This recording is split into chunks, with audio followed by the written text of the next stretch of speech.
subscribers. So please make sure to subscribe if you haven't already and you're enjoying the content. I know I always say this, but I myself am guilty of this. I know how subscriptions can block up your feed and get you just too distracted, too many things to watch. The notifications are annoying, all of that. But it really helps. I have been watching creators who I'm not subscribed to all the time, but especially after they've told me a good few times that I should subscribe, I do sometimes, because I realize if I were them, I would want the subscriber. Not just anyone, people that enjoy your videos, that want to watch your videos, because those are the people that you want subscribed in the long run, because you want supporters. You don't want people that hate you subscribed, obviously, but either way, just saying that because it's taken a while. Well, not a while, but it is. I know it takes a while to get to 1,000 subscribers anyway, but we were growing a lot faster at the start, and now it's slowed down a bit. So just trying to keep it really consistent. And I'm also happy that I have a good few pre-filmed at this point, because it's been a week where I've had plenty of time, or also just freedom in the house to film in advance. So with this video that I'm now filming, I have about, I think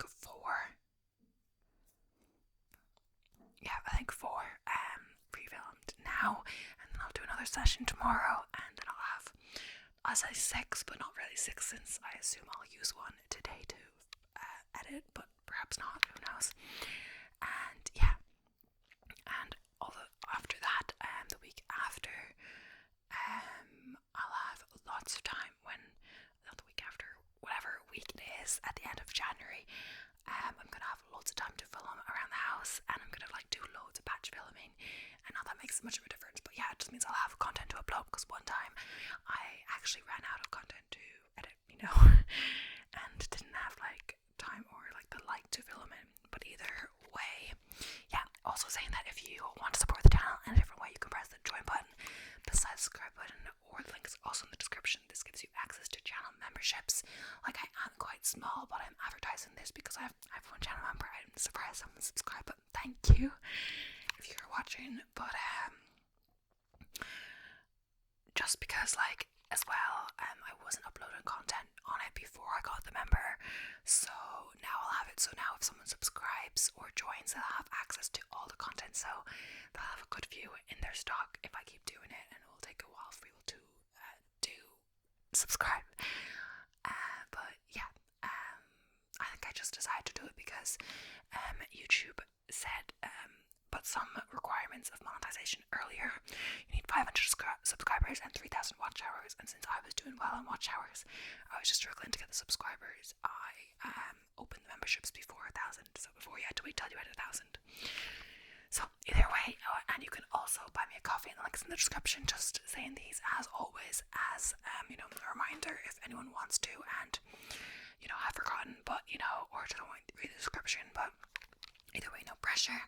As always, content will be free, because I do know it's annoying when creators, they offer a paid service, and they stop offering the free service to try to, make you buy the paid service. So I'm not doing that at all. As you can tell, past few days especially, I've been trying to upload really consistently, maybe even too consistently. But because of course I was taking a bit of break or whatever over Christmas, family visit, etc. So that does annoy me as well. People do that, but I understand there's only so many hours in the day, so much they can make time for. And either way though, they are earning money on YouTube, so I feel like they should still upload content, because then eventually if they don't upload enough content, their channel will die. And they built up their channel from consistently uploading. So either way, a lot of blabbing, but I don't know, not that much more than usual, depending. I like to be a bit chatty, as I'm just saying. It's just kind of like a friendly vibe. Maybe it's too much. And then I do include the timestamps, but for me, getting to the video's point within about 5 minutes of the start time is good. So maybe not for other people, I'm thinking about, but I don't really honestly think about it, even though I do so many fact videos, etc. I don't really watch fact video ASMR, it's so funny. I watch more roleplay ASMR, I think honestly my favourite ASMR artists, I don't think I was watching these people as much as I do now, but I really like Abby ASMR, Sarah Lavender, who I did include on my list, but I didn't really watch her then, but I have since started watching her, and recently Chelsea B ASMR, who's quite big. But yeah, I just looked at her videos, and she does really quality content. Most of her videos are quite long, which is good. Like some of them are like over an hour, but like most of them are quite long. But she only does one a week, I believe. So some other creators do short uploads more frequently. So she puts a big effort into that one, and she's so relaxing. Just I don't know. I just thought I'd mention her. Even I looked back in a video from 4 years ago. Even a video from 4 years ago, near to the start of her YouTube journey. So good, So relaxing. She has this way about it. I don't know what mic she uses. Also, my last thing I'm gonna say is, do you guys like the mic, etc.? Because at some point I'm gonna get a new mic, but I think it might be a while. Might be after I hit 1K or whatever. This one's working well for now. I do want to get a different mic, maybe one that can do triggers easily or better sound quality. But then again, this one's quite good. This is the recording, not a mic, but still serves the purpose. But I was gonna get one, as I was saying, but since my dad let me use this one, I've been using this like consistently. But just since this one works quite well, and since I might have got one, but I spent a lot, or recently got like a lot of running shoes, 2 different pairs of running shoes, as I mentioned, so those were quite investments in themselves, and the marathon is coming up quite soon, so soon, but yeah, in April. But either way, that was important to get, so I want to hold off on any other big spendings either way. Sorry, we'll get into the video now. So today's video is a bit interesting. It's one after that I did. What's the other one I did? The historical hoaxes one, I believe it was that one. No, it was the unsolved mysteries one, but I haven't actually uploaded yet, but I think I'll upload it before this one, so either way. It gave me a link for another Reader Digests article, so this actually sounded interesting because it was like similar to the vibe of the other one, but yeah. So it's 20 baffling forensic cases that stumped everyone, and then I've put up a second article with 10 more, but at least the first one of the second article is a repeat, so I'll have to look to see if there's repeats. I won't repeat them, obviously. So yeah, I'm just gonna get into it. So forensics, fingerprints, DNA, time of death may seem like hard science, but the practice is still evolving, and as these mysteries reveal, it's far from flawless. So the first one is the mystery. Where is the real Paul Frosnack? F-R-O-N-C-Z-A-K. So in 1946, 1-day-old Paul Frosnack was kidnapped from the Chicago hospital where he was born.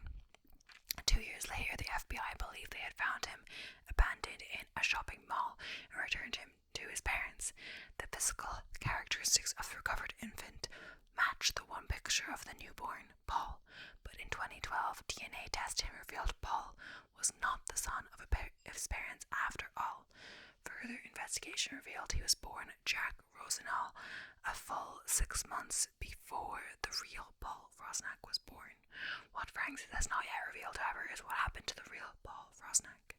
So I wonder, what happens then? Do the parents continue to raise him or not? Well, I think it's saying a bit more here, actually. And where is Jill Rosenhall? In 2015, the man who believed he was Paul Frosnack but was actually Jack Rosenhall reconnected with his biological family, revealed that Jack was one of 4 siblings, all of whom had been neglected by their parents. The parents were now deceased. Even more upsetting, Jack was born a twin, but his twin sister Jill had also gone missing as a child. She's yet to be found. So far as Jill's DNA hasn't turned up in any databases, and the question remains, what happened to Jill Rosenhall? Okay, interesting. So in that case, it is biological parents, so perhaps because they had already raised him for 10 years, they continued to raise him, makes sense. But especially since his biological parents are dead and, mistreated their children. So, Orlando and Brandon Nembhard identity crisis. The case of Orlando and Brandon Nembhard, I'm saying that right, Nembhard, illustrates that forensic evidence is only as good as the technology used to analyze it. In 2011, witnesses claimed they saw Orlando brandish a pistol and shoot a young man dead outside a nightclub in Chandler, Arizona. It would have been an open and shut case, except that Orlando's identical twin, Brandon, was also present at the crime scene. No forensic evidence of the crime could reveal which brother was responsible, and police had to drop the case. Wow. But are they actually identical? You see identical twins. Sometimes they don't do that. Do they actually look like identical? I don't know. Identical. Like when you can tell sometimes twins play alongside each other in TV shows, but sometimes when they want a twin, they just use the actor twice, and you can look, it's the same person, So they obviously look the same. Maybe they changed some characteristic about them to make it obvious, or it's usually personality, but yeah. Who comes to mind is Spencer in PLL and her sister, who is the sister? Alex, yeah, and as well, in the Lindsay Lohan, the Parent Trap, the two twins, who I forgot their name, Haley and something, Annie, I think, yeah. So, yeah, but sometimes, I don't know, there's a distinct difference that it's usually by personalities that get people tell them apart, but also sometimes there's a distinct difference of some kind of birthmark that one has, the other doesn't have, or something like that. Some slight thing, like there was identical twins in our school, in primary school, and I couldn't tell them apart at all. But of course, their cousin or something who I was friends with as well could tell them apart because there's something they noticed in the difference, but I couldn't. So, Patrick and James Hennessy identity crisis reduke. 5 years after one or both of the Nembhard twins got away with murder, Patrick Hennessy, accused of reckless behaviour behind the wheel of a car in the United Kingdom in 2016, managed to wriggle out of the charges because prosecutors were unable to distinguish between the DNA of Patrick and his identical twin, James, whom Patrick claimed was really the one driving the car. I'm wondering if this is any correlation or not, but when I was younger, I went to the CSI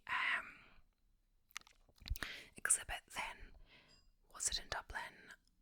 I'm not exactly sure. It could have been in Dublin. And it sounds like this. I'm not sure if it was actually real or if it's based on this, but it was about driving the car and the DNA, and it was a mystery. I'm gonna try and look it up on Google.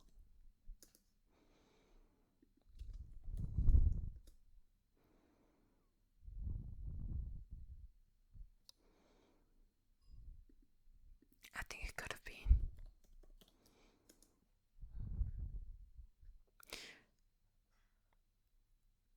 I'm not sure, or maybe it was based on this. Maybe it wasn't the real names, but it sounds familiar for sure. So, what killed the Logue sisters? On a summer day in 1974, Angelica and Deborah Logue, ages 7 and 4, were spending the afternoon at their aunt's swimming pool in Long Island, New York. Out of nowhere, the girls fell ill, lapsed into comas, and died soon after. But from what? No toxin or organism was ever identified, despite sophisticated tissue analysis. Something killed those girls. I wish I knew what it was. The New York Times quoted the medical examiner, Sidney Weinberg. MD Weinberg died in 1996, and the mystery remains unsolved. What happened to Kim Jong Nam? So on February 13th, 2017, Kim Jong Nam, half-brother of the North Korean President Kim Jong-un, was murdered in a Malaysian airport. A woman ambushed him and rubbed something in Nam's face. and robbed someone in Nam's face before scaring away, and Nams collapsed and died en route to the hospital. While the toxic substance is believed to have been a nerve gas, its precise identity remains elusive. The more unusual, the more potent, the more volatile a poison is, the less likely it is to be detected, explains Australian toxicologist Olive Drummer. I wonder if she was ever caught or what. Who really assaulted the Central Park jogger?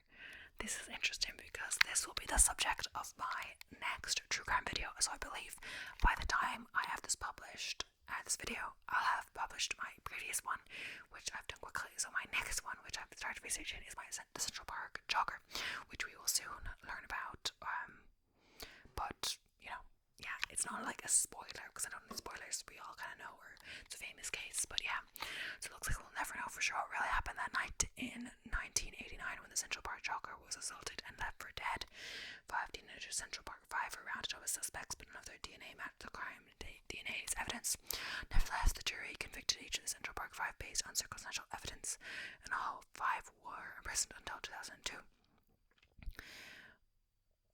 When another man, Matthias Ray, confessed to the crime, law enforcement claimed his DNA was a match, but Ray's will never stand trial because the statute of limitation has expired.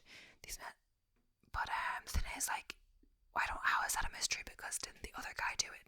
The guy who confessed. Isn't he like? But won't, like, it says he'll never stand trial because of the statute of limitation. But isn't he? In the store when I was researching, or on Wikipedia, it said he raped like 5 victims or something. So his counts are 1 count of second-degree murder, 3 counts of aggravated rape, 3 aggravated of sexual assault, and he's currently incarcerated with life imprisonment. So, you know, he's still in prison for life, even if the trial doesn't happen, right? So, yeah, I don't know. Who murdered Louise Talley? Anthony Wright served more than 20 years in prison for the 1991 rape and murder of 77-year-old Louise Talley before he managed to convince the judge to re-examine the original forensic evidence. Upon re-examination, it was found the DNA matched that of another man, Ronnie Bride, like B-Y-R-D. Bride was exonerated, but because Bride was already dead, the new evidence will never be scrutinized at trial. What I don't get about this is why say who murdered this, who murdered that, when they do have the evidence, but they're just saying they won't stand trial. Like, hasn't the person still done that? Or maybe they're just not counting that person responsible because they can't say that unless they actually stand trial and they've got a fair trial, you know? As they say, innocent until proven guilty. But, yeah, in this case, I swear there was another case semi-recently, I'm not sure what it was of, but some guy was released from prison and he was put in prison false, like, under whatever, and I think it was before DNA, whatever, so I feel like there was, like, literally no evidence against him. And what I also don't get about these cases is, like, how do they test the DNA, like, 20 years later? Doesn't the DNA, like, deteriorate? Do they, like, they have to store it in some special way and it, like, keeps up? I don't know. So the murder of Meredith Kircher. Oh, we did a true crime video about this, so I'll just briefly read it in case you haven't watched my true crime video, and if you're interested, check it out. In 2007, Meredith Kircher, an American college student studying in Italy, was fatally stabbed in her apartment. Trace amounts of DNA of her roommate, Amanda Knox, Amanda's boyfriend, were found at the scene, and the knife that was presumed to be the weapon. Despite the fact that another man's fingerprints and DNA were found at the scene, the knife couldn't have been the weapon. It didn't have Meredith's DNA on it. Amanda and her boyfriend were convicted in 2015 after a lengthy appeal process. The 2 were exonerated, yeah, but Rudy, whatever his name was, did go to prison for that, but he's already been released, which is, you know, quite quick for murder, you know. But yeah, and I guess the knife, if it's just in there, a knife in their apartment, and the cause of the DNA being on it is that, you know, they maybe used to cook with it together or something like that. That's like, if they were together, it's, you know, it's probable they cooked something with them, you know, a knife, yeah. You know, chopped vegetables or whatever. But yeah, I do have a full length video about that. They were exonerated. They were in prison for like 3 years perhaps, and yeah, and someone else was convicted and served time for it, but it doesn't, like, in some of these cases, it doesn't seem like long enough time. He was, like, his sentence was longer and he got I think he got a reduced sentence for, I don't know, doing a speedy trial or something like that, and then he got out on good behaviour, so he had much less sentence than he was meant to have as well. So the poisoning of Urolcan, UROOJ Can, in 2012, Urolcan won $1 million with a lottery ticket he purchased at a 7-Eleven near his home in Chicago. But before he had a chance to collect his winnings, he died. It was presumed the 46-year-old had died of natural causes until the medical examiner discovered that Khan had been poisoned with cyanide, but no one has ever been able to connect the poison and anyone with the motive. The case remains unsolved. It's interesting. Maybe you'd think they poison him for the money, but then again, he hadn't even collected the money yet, and someone else wouldn't be able to collect the money. And I don't know. John Schneeberger's bad blood. For years, a female patient claimed that John Schneeberger's a physician in Saskatchewan, Canada, had drugged and raped her in 1992. A repeated DNA test failed to match the sperm sample from her underwear. The patient hired a private eye to obtain DNA samples from Schneeberger's car, which proved to be a match. Investigators brought Schneeberger back in for more extensive tests and were able to get a match and reach a conviction. He was also convicted of drugging and raping his stepdaughter. At trial, Schneeberger revealed how he had been able to fool the DNA exam. He implanted a vial of another man's blood in his bicep and tricked the nurse into drawing blood from that vial. Oh my gosh. How did he do that? Implanted a bug. Wow, that's crazy. How is that a mystery though, if it's been solved?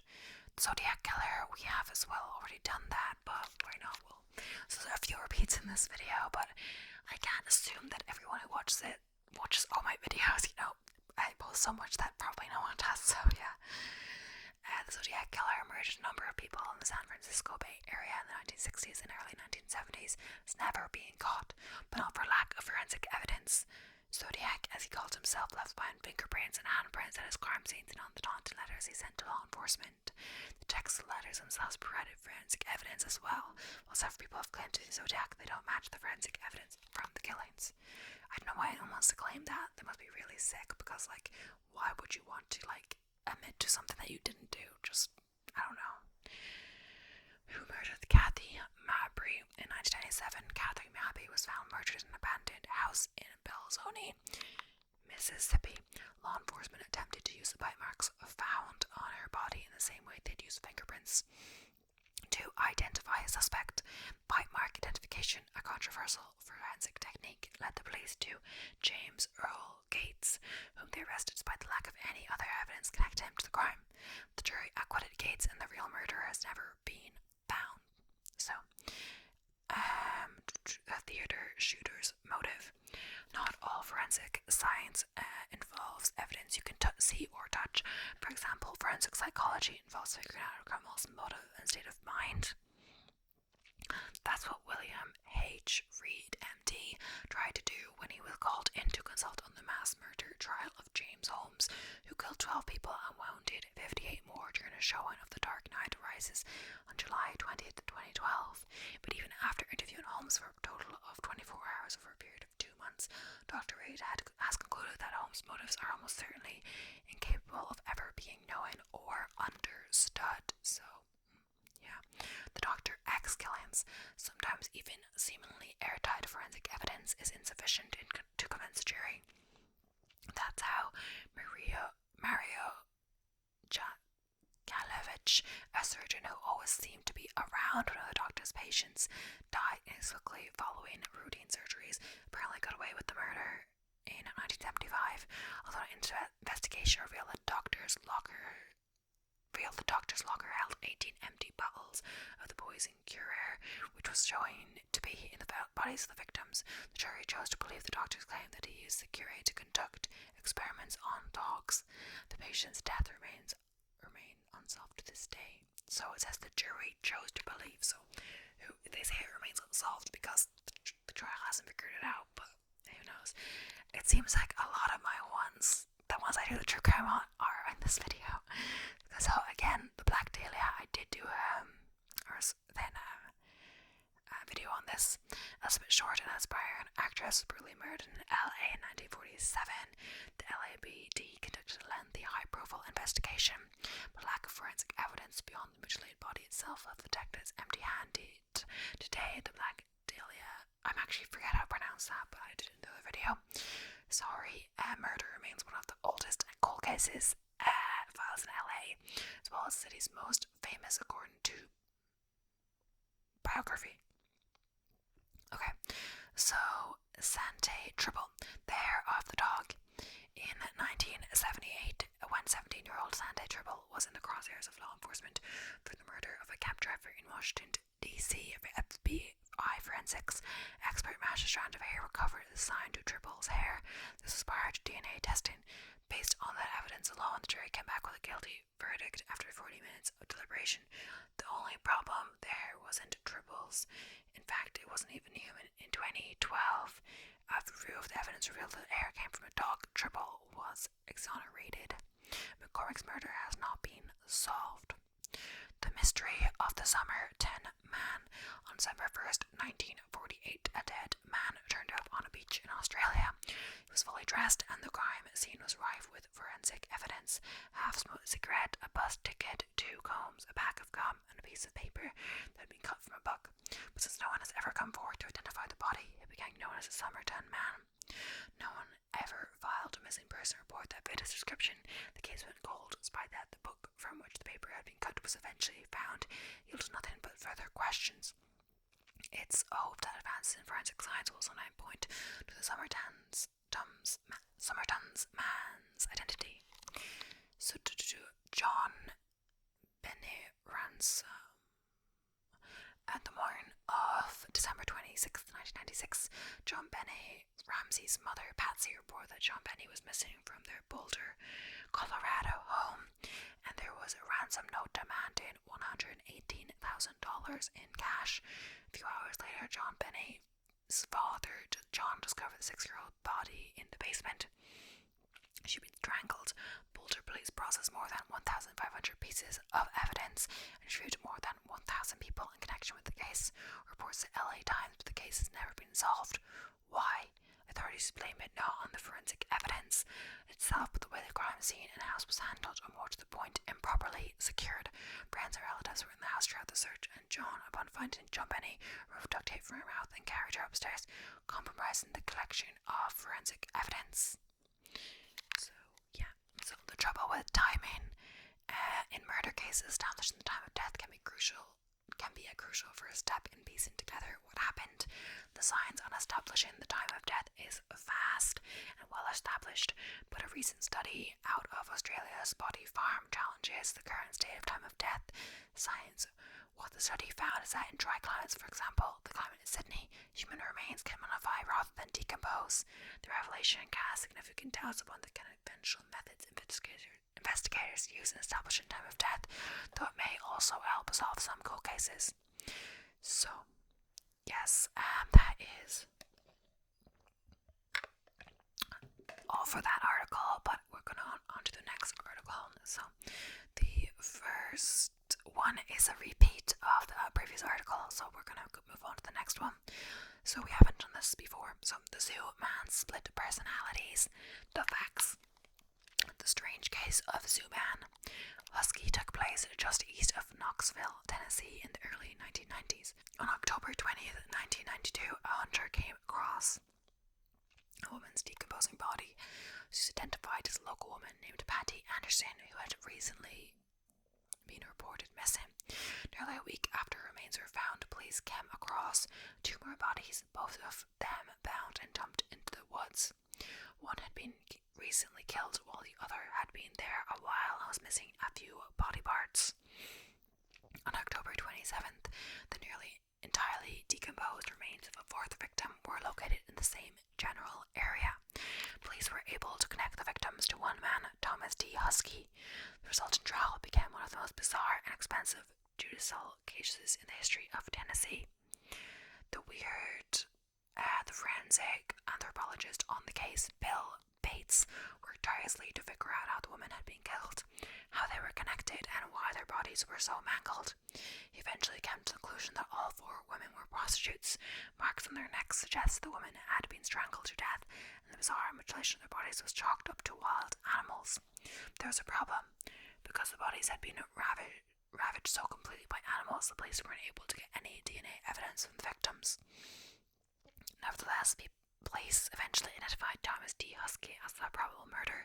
The woman, due to his reputation, prostitutes in the area called him the Zoo Man for his habit of taking prostitutes behind the zoo and brutalizing them.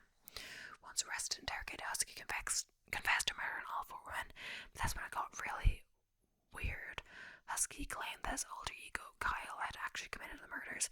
His demeanor then changed that of a British man named Philip Dax, who claimed that his role was to protect Tom from Kyle. The jury couldn't agree on a verdict, and the judge declared a mistrial. The second trial in 2002, his original murder confession was deemed inadmissible. Currently, Husky is serving 44 years in prison for 3 separate rape charges. The prosecution has decided whether to try him again for the murders. The murder of Tian. The facts: in the summer of 2001, a body was found in Lidley Woods in West Yorkshire, England. The body belonged to 16-year-old Leanne Tiernan, who had disappeared months earlier while walking home from a Christmas shopping trip with a friend. Though weird, when Leanne's body was discovered, she had a plastic bag around her head, which was held in place by a dog collar, a scarf, and a zip tie. Zip ties also bound her wrists, and the rest of her body was wrapped in green trash bags and twine, then wrapped a second time in a floral duvet. Police were able to track down the supplies of the dog collar and found a man who had bought several dog collars similar to the one found around Leanne's neck. The man was John Taylor, a poacher who often hunted in the same woods where Leanne's body had been found. Furthermore, officials were able to identify the unique twine wrapped around Leanne's corpse as a product used for rabbit netting, specifically made by a supplier in Devon. The twine also led back to John Taylor. When they searched his home, they found more of the same zip ties, twine, and dog collars. When the forensic team examined Leanne's body further, they also found several strands of dog hair. The hair was sent to a Texas university where scientists developed a profiling system for pedigreed pets using hair DNA samples. They were able to create a partial profile of the dog in question, but were unsuccessful in linking the dog hairs to Taylor. It turns out the dog he'd owned when Tiernan disappeared had already died. Even though it never led to a conviction, this was the first time that dog DNA was used as a forensic evidence in a British criminal case.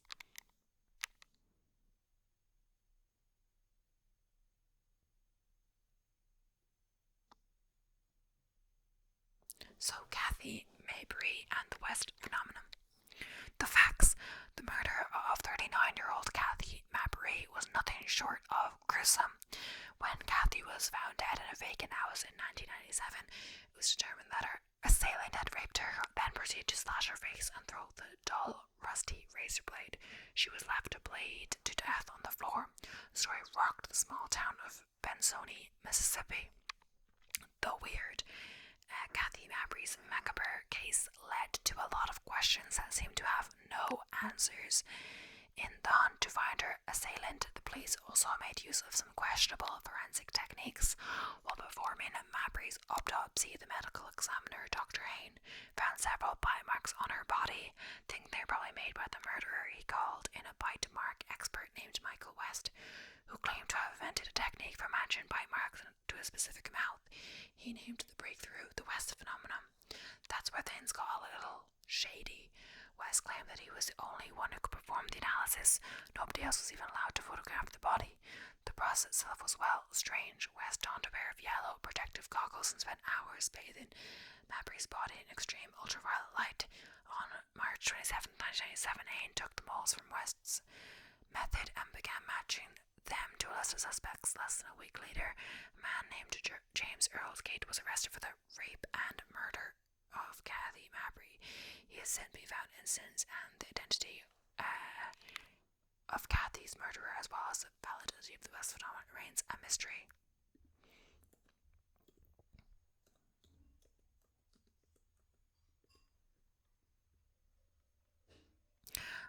Yeah, sorry, I did do this one in the previous one, so I may cut this out, but it gives you more detail. So, the Smith twins. The facts: on July 18th, 2008, a schoolteacher by the name of Janai Coleman was waiting for her daughter when a man fatally gunned her down and stole her car. Police were later able to identify her killer from a cigarette butt that was found under the driver's seat of her stolen car.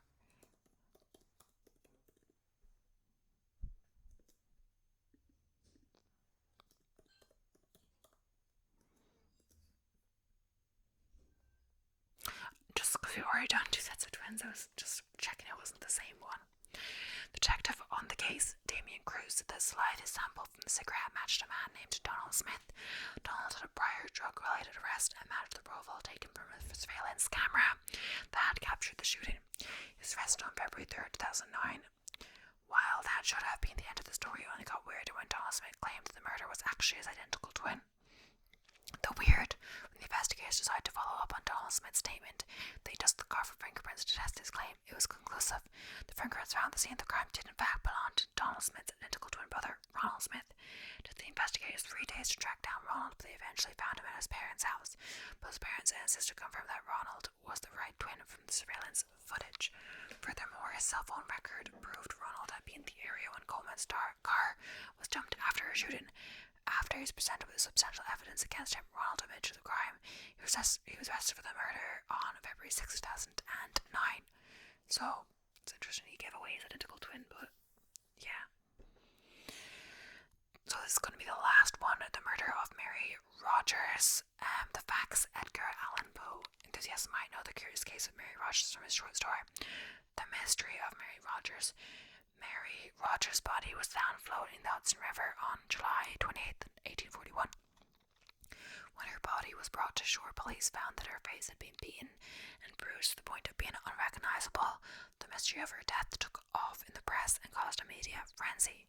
The weird: no forensic evidence could be gathered at the time of Mary's discovery, despite the brutal markings on her body and sightings of Mary's whereabouts before her disappearance. As a matter of fact, it wasn't until 2 months after her body discovery that any progress was made on the case.